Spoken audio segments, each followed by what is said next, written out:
Hola, hola amigos de País Lobo, Radio Mía y Radio La Mega. Soy Rocío Gambra y esto es un nuevo Política Podcast. Juan Carlos Claret, ¿cómo estás tú? Muy bien, Rocío, gusto en saludarte y a través tuyo, a País Lobo y a todos quienes nos escuchan a través de las redes asociadas, las radios y de manera especial a todo Río Negro, comuna que le tengo mucho cariño. Muy bien, Juan Carlos, me parece excelente.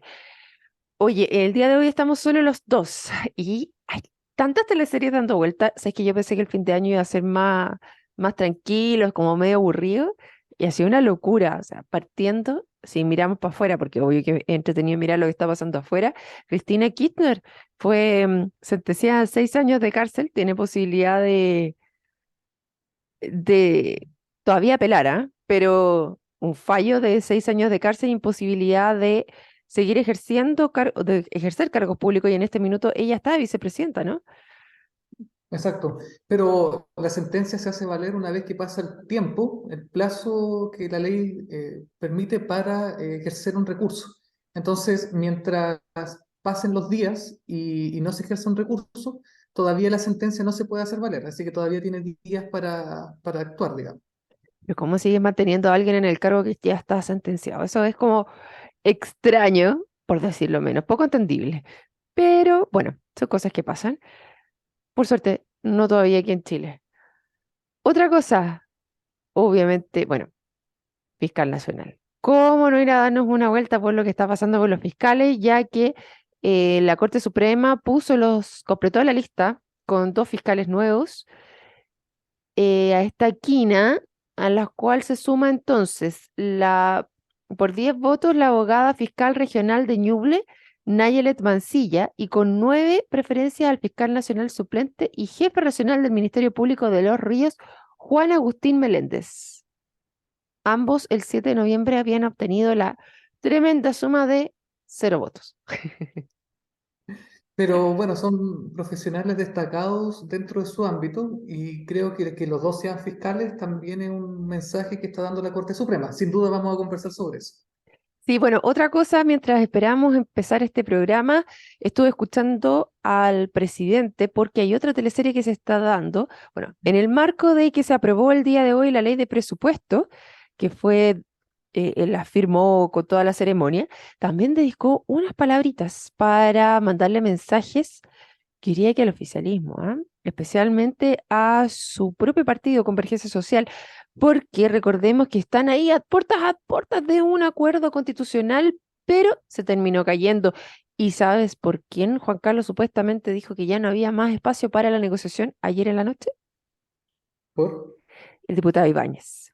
Dijo que ya no había más espacio y él es el presidente de Convergencia Social, que es el partido de presidente Del Boric. presidente. Sí, y le mandó a decir, es mejor tener un acuerdo imperfecto que no tener acuerdo. Así que también eso, si nos alcanza el tiempo, vamos a analizar qué está pasando ahí. Y te termino de contar que ayer tuve la agradable noticia que me llamaron de amarillos porque estaba Mariana Elwin y por supuesto la pude entrevistar y conversar distintos temas desde educación, seguridad, nueva constitución también, que también me contó algunas cosillas que estaban pasando por ahí que se condicen mucho, que ya ahora aparecen en todos los medios, pero ayer me la contó en la interna, esas conversaciones que uno tiene cuando entrevista a las personas que están haciendo historia finalmente. Y hablamos también de su padre y lo que significó la estatua. Así que tengo tantos temas, o sea, yo pensé que ya no teníamos nada que hablar y aquí vengo, pero cargadita, cargadita. ¿Por cuál quieres partir, Juan Carlos? Harto. ¿Cómo? ¿Por cuál quieres partir? Partamos en orden cronológico. Argentina. Tú me mencionabas Argentina. recién el tema de Kirchner. Y lo cierto es que, claro, tiene una condena en primera instancia por 6 años por corrupción. Se cayó el tipo penal de la asociación ilícita, es decir, que se haya reunido y concertado con otras personas para cometer delitos. Eso se cayó, no se O sea, pudo ¿estaría probar. solita? Estaría solita hasta el momento y dice relación con cuando era gobernante tener, favorecer sobre todo a determinadas licitaciones. Eran licitaciones prácticamente que se transformaban en trato directo porque se sabía bastante bien quién era el candidato que iba a quedar y se le hizo un seguimiento a la ruta del dinero, así que ahí Cristina terminó cayendo, pero claro, es una sentencia de primera instancia ¿Qué significa eso? Que todas las personas, incluso que están siendo investigados por Fiscalía o por el ente persecutor de Argentina, lo cierto es que se presumen inocentes y hasta que se declare lo contrario. ¿Quién lo declara? El juez en sentencia judicial. Pero para que la sentencia judicial se pueda hacer valer y decir, no, ¿sabes qué ocurre? Cristina es una corrupta. Lo cierto es que esa sentencia tiene que haber quedado firme para que sea ejecutoriada, es decir, que no procedan recursos. Y lo cierto es que todavía estamos en días para que Cristina presente un recurso. Si presenta un recurso de apelación o como en jerga chilena sería un recurso de nulidad, Ya. lo cierto es que la causa se va a seguir dilatando y por lo tanto Cristina seguiría siendo inocente hasta que la segunda o tercera instancia termine resolviendo su caso. Ya, entonces ella estaría siendo juzgada solamente por administración fraudulenta, no por la asociación ilícita, entonces. Exacto. Y todavía tiene espacio para sacárselo y no tener para anular el juicio finalmente, ¿o no? El tema es que cuando uno apela, en los casos tradicionales, uno puede llegar a la Corte de Apelaciones y después todo se lleva a la Corte Suprema. En el sistema penal chileno es un poco distinto, desde la reforma procesal penal, porque hay un recurso de nulidad que puede ser ante la Corte de Apelaciones o directamente ante la Corte Suprema, pero son temas legales que no nos enredemos en eso. ¿Qué es lo importante de este caso? Es que si Cristina recurre la sentencia de primera instancia, significa que vamos a llegar a una segunda instancia o presumiblemente a una tercera instancia. ¿Y qué es lo que ocurre? Que Cristina en unos meses más cumple 70 años. Y al cumplir 70 años se puede acoger al beneficio para no ir a prisión, sino que ir a arresto domiciliario. Entonces, ¿qué significa esto? Que lo más conveniente en este momento para Cristina no es llegar a la papeleta presidencial, y creo que ella lo dijo ayer de manera clara que no iba a estar, pero bueno, siempre se dice eso y al final aparecen, sino que en este Si no, momento pregúntale a Lula.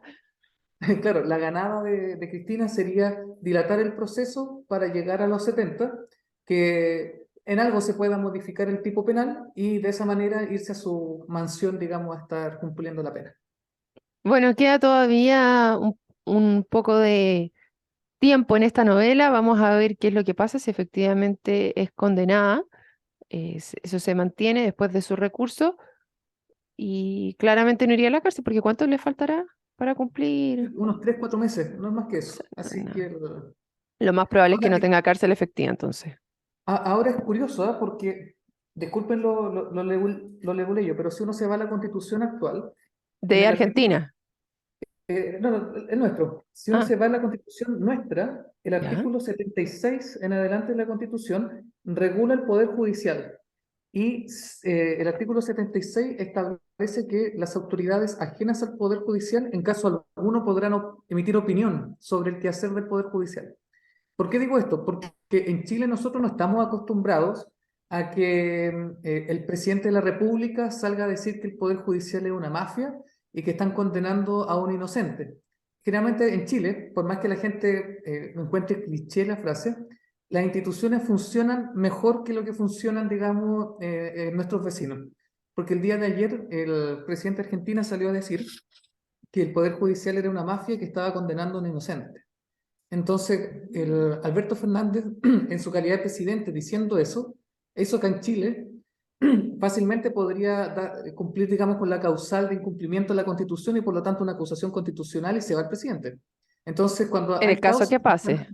claro, entonces cuando tenemos causas donde el gobierno emite una opinión, ya el Poder Judicial sale a defender su independencia, diciendo estas son las reglas del juego, se ha cumplido, no tiene por qué abocarse a conocer este asunto, ni siquiera por la prensa mandarnos mensajes. Si el gobierno tiene algún problema con alguna causa, perfectamente se puede querellar. Por ejemplo, el Ministerio del Interior, por todo lo que tiene que ver con orden y seguridad pública. Pero esas son las vías que en Chile nos damos para manifestar nuestro parecer. En cambio, si uno mira lo que está ocurriendo en Argentina, es triste y es deplorable ver cómo el presidente, digamos, a un poder independiente lo trata de esa forma. Un ninguneo público finalmente y es como tirarle un torpedo a las bases de esa institución porque está minándolo en la fe pública y recordemos que aquí en Chile también, o sea, la fe pública es lo que mantiene la solvencia de las instituciones, finalmente lo que les entrega es ese respaldo. Entonces, si existe esta intromisión de otros poderes del Estado en finalmente minas la fe y por tanto la solvencia, la robustez de esas instituciones. Exacto, y eso es lo peligroso de lo que está ocurriendo en Argentina. Yo creo que hay que mirar ese caso para, sobre todo, saber lo que no hay que hacer. Oye, muy importante lo que no hay que hacer, y ese tema también es lo que va a pasar, porque el presidente está llamando con fuerza, como lo comentaba al principio, a que se logre un acuerdo constitucional para una nueva constitución. Y dentro de las cosas que ya se han logrado, dentro de los acuerdos que ya se tienen, déjame ir a mirar mi torpedo porque lo tenía por aquí.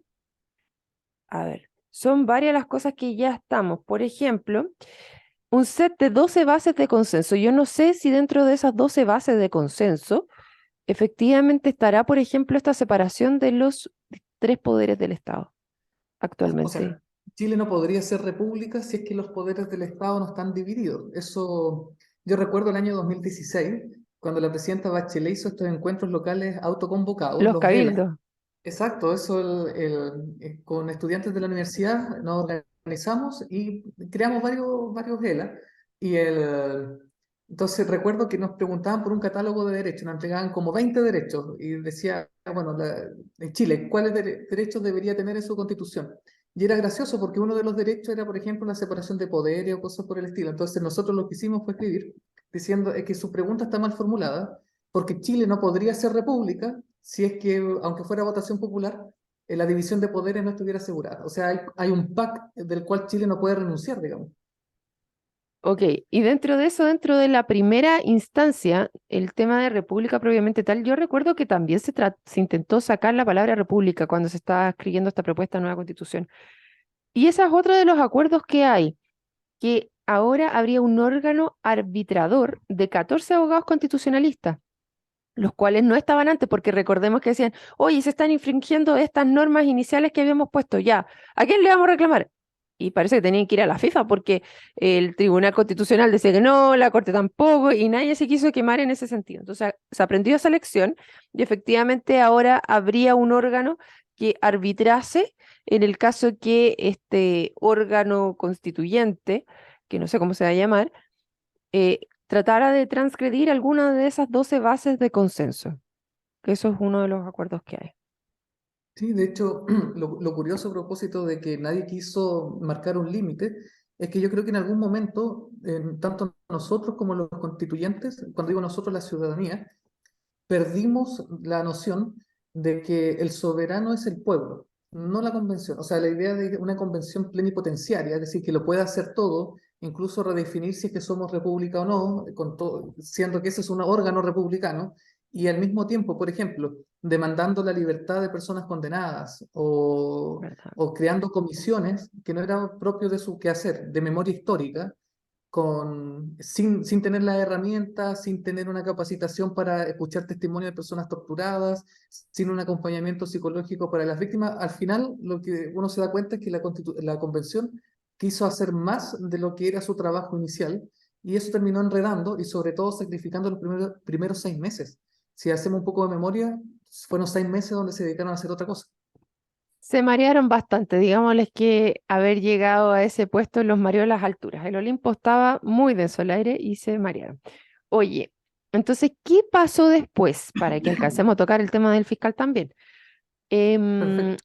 trataron de, hubo, por la que se rumorea por detrás, es que Macaya recordemos que Macaya era el presidente de la UDI, se juntó con el presidente Boric, y llegaron a un acuerdo donde había un órgano mixto, 50 y 50, y eso volvió a Chile Vamos, y al parecer habría pasado que el presidente de RN no le gustó mucho que no hubiera estado en esa conversación, entonces se torpedió un poquito y ahí como que tambaleó y eso no voló, y del otro lado, obviamente el oficialismo tampoco les gustó porque ellos iban por un órgano 100% electo. De hecho, hoy día escuchaba a Paulina Bodanovich que decía, a nosotros nos gusta esta comisión mixta, nosotros queremos un órgano 100% electo. Y así empezaron los tiras y aflojas, vino la UDI, o sea, perdón, la UDI, vino la DC con un Durraga y hizo una propuesta que iba 75-25, 80-20, que estaban ahí mezclados. Hoy día también escuchaba a Christian Barken donde decía, hay harto ánimo de llegar a consenso, al parecer sería una comisión mixta, lo que falta es cuál es el porcentaje que conlleva uno o lo otro, pero también después, hasta que vino después la entrevista de Paulina Bodanovich, dijo, yo no sé dónde estuvo Christian Barken, llegó muy tarde, llegó como a las 8, y no, la verdad es que no hay mucho consenso, idea de llegar a consenso. Entiendo que el diputado Ibáñez se paró de la mesa y dijo, ¿saben qué? No tengo más espacio para seguir negociando, por lo cual se cerró la conversación ayer y se van a juntar hoy día a las 2 de la tarde. Y como te digo, ahora tempranito en la mañana, tipo 9 de la mañana, el presidente les mandó a decir en esta ceremonia, es mejor llegar a un acuerdo imperfecto que no tener acuerdo. Así que estamos en semana de crítica, diríamos, ¿o no, Juan Carlos? Sí, bastante crítica por dos razones. Lo primero, por la desafección de la ciudadanía sobre lo que se está discutiendo. Yo creo que llegamos a un agobio constitucional que no es sano porque el cambio constitucional es necesario. Tal vez pasó el tiempo constitucional, pero el problema se mantiene. Entonces, lo preocupante es que en un tiempo más volvamos, no sé, 4, 5, 10 años, volver a discutir sobre lo mismo, o un estallido social distinto o peor, digamos. Entonces, en ese sentido, lo que me preocupa es esa desafección y lentitud en ponerse de acuerdo. Ahora, en segundo lugar, lo que he notado particularmente con Convergencia Social, y lo digo con harto respeto, porque Jimena Peralta, que es la vicepresidenta, fue compañera mía en la universidad, el, siento que, al igual que en la Convención Constitucional, al sector de izquierda o centro izquierda le está faltando muñequeo político para negociar con la derecha. Porque, y a mí me consta, no porque participe en esos espacios, sino por lo que he conversado al son de un café, y yo creo que Rocío, tú puedes también atestiguarlo, el, los dirigentes de derecha, por ejemplo, Macaya, están en contra de sus bases. O sea, ellos van a sus regiones, van a su partido y le están diciendo, oye, pero si no hay nada que discutir, si ya ganamos. Entonces, el esfuerzo que están haciendo ellos de decir, oye, no vamos a pasar máquina, sino que queremos hacer una convención, pero tiene que tener estas características porque si no mis bases no me van a apoyar, porque ya no me están apoyando y tengo que convencerlos. Creo que ha faltado una prestada de ropa a esos dirigentes. Y no se hace porque son del bando opuesto. Y ahí yo creo que los que tienen el sartén por el mango, más que la derecha, es particularmente la centroizquierda. Y en eso, digamos, yo creo que están fracasando. Bueno, ahí los que salieron a prestar ropa inmediatamente fue Amarillos por Chile, que de hecho ellos dijeron eh, una comisión que fuera electa pero por el Senado, tratando de tirar el tejo más pasado para el otro lado y dar espacio para que se produjese esta conversación que el día de hoy se está hablando en la comisión mixta. Pero estoy de acuerdo contigo, Juan Carlos, pero lo que pasa es que las bases de la izquierda, llámese Apruebo Dignidad, son sumamente intransigentes en general y todavía no han hecho acuso de recibo de lo que pasó el 4 de septiembre. O sea, yo creo que ahí hay todavía un tema de decir esto fue porque no logramos convencer lo suficiente, de que la gente no conocía también, como que Sí. recién están Las empezando los noticias dirigentes falsas. de las fake news, claro, recién los dirigentes de esos lados están empezando a decir, no, ¿saben qué? Efectivamente aquí hubo una derrota, pero eso no ha permeado las bases. Y a tal nivel de que han habido salidas masivas, como en el caso de Comunes, por ejemplo, o de Convergencia Social, muchas personas a la vez que han dejado su militancia a esos partidos porque encuentran que se están volviendo muy amarillos, podríamos decir, y están saliendo grupos más radicales como el de Jorge Char, por ejemplo. Sí, es que, bueno, ahora pongámonos un rato en los zapatos de ellos, porque si el margen de victoria o de derrota hubiese sido estrecha, uno comprende de que hay que sentarse a negociar. Pero el miedo, creo yo, que tienen las bases de izquierda es que como el triunfo del rechazo fue tan grande y se identifica con un sector de centro derecha, derecha, hasta derecha extrema, digamos, se quiera pasar, cómo nos defendemos ante la pasada de máquina que se pretende. Yo creo que ese es como el temor que tienen Mm. las bases y es legítimo. Ahora, ¿cuál es el problema? Y sectores, creo yo, como republicanos u otras facciones, eh, no han comprendido que el rechazo no era un apoyo, digamos, a ellos, sino que también estaban los de rechazar para reformar, una que nos una, que esto, que lo otro. Entonces no era simplemente, más aún cuando Chile Vamos sacó un acuerdo, de cuáles eran los puntos que iba a defender en una nueva convención. Entonces yo creo que en ese sentido, el, el, las bases el comportamiento de las bases de izquierda lo entiendo desde esa óptica, de decir, oye, tenemos que igual defendernos porque si no van a tratar de pasarse de listos. Oye, pero es que ahí hay dos temas. Uno es que la extrema derecha no está. Aunque a muchos les cueste pensar en José Antonio Kast como una extrema derecha, yo le diría, acuérdense que apenas salió Piñera, él se declaró opositor al gobierno.